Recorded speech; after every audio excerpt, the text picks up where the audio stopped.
ये कराची के लांडी वाले इलाके में कायम महकमा खुराक सिंध के गोदाम हैं, जहां गंदम की 40 लाख से जायद बोरियां बर्बाद हो रही हैं। ये कितना स्टॉक है जो इस हाल में है? ये 38,000 बैग्स है, ये 3 नंबर पे, और 2.5 लाख बैग्स हैं 2 नंबर पे। ये तो 3-4 अरब रुपए की तो हो जाएगी। जी जी जी। ये भी डैमेज नहीं, ये डैमेज नहीं, ये साफ है। वो साफ है, ये डैमेज सिर्फ इस हद तक है। आप कह रहे हैं कि ये साफ है? हाँ, वो साफ है। चलो देखते हैं। जी, डैमेज है, ये डैमेज है। ये देखो, ये सर डैमेज है, डैमेज ये लॉट है। आपने 21-22 की डैमेज लाते, मैं आपको आगे चल के दिखा रहा हूँ ना। डैमेज है। चलो कौन सी ठीक है वो बताओ। ये आपने कहा कि ये ठीक है। जी, ये ठीक तो नहीं है? नहीं, ये खराब है। नहीं, तो ये डैमेज है ना सर। भाई आपने हमको इधर ले नहीं, वो लॉट तो वो है ना, अभी डिस्पोजल 2 साल से नहीं हुआ, तो जाहिर बात है पेरिशेबल आइटम में खराबी होगा।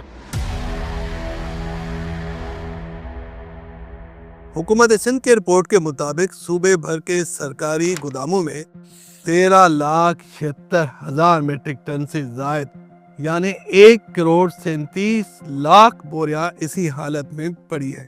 इस गंदम पर 193 अरब रुपए खर्च हो चुके हैं। तो सवाल ये है कि हुकूमत गंदम की खरीदारी करती क्यों है? पाकिस्तान पीपल्स पार्टी कभी भी अपने हारियों को अकेला नहीं छोड़ती।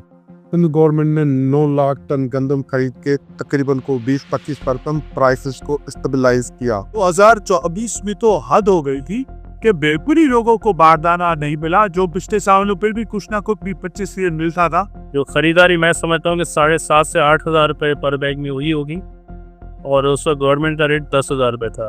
अब इसका गैप आप समझ सकते हैं कि क्या हुआ होगा, किसको मतलब क्या फायदा होगा, भी आप समझ सकते हैं। हुकूमत सिंध की अपनी इस रिपोर्ट के मुताबिक चूंकि गंदम का मार्केट रेट काफी गिर चुका है, इसलिए इस गंदम की नीलामी पर सूबाई खजाने को कम से कम 80 अरब रुपए का नुकसान बर्दाश्त करना होगा।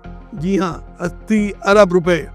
अब बड़ा सवाल ये है कि हुकूमत सिंध ने ये गंदम अगर खरीद भी ली तो फिर फ्लोर मिल्स को क्यों नहीं बेची? बैंकों का कर्जा क्यों नहीं वापस किया?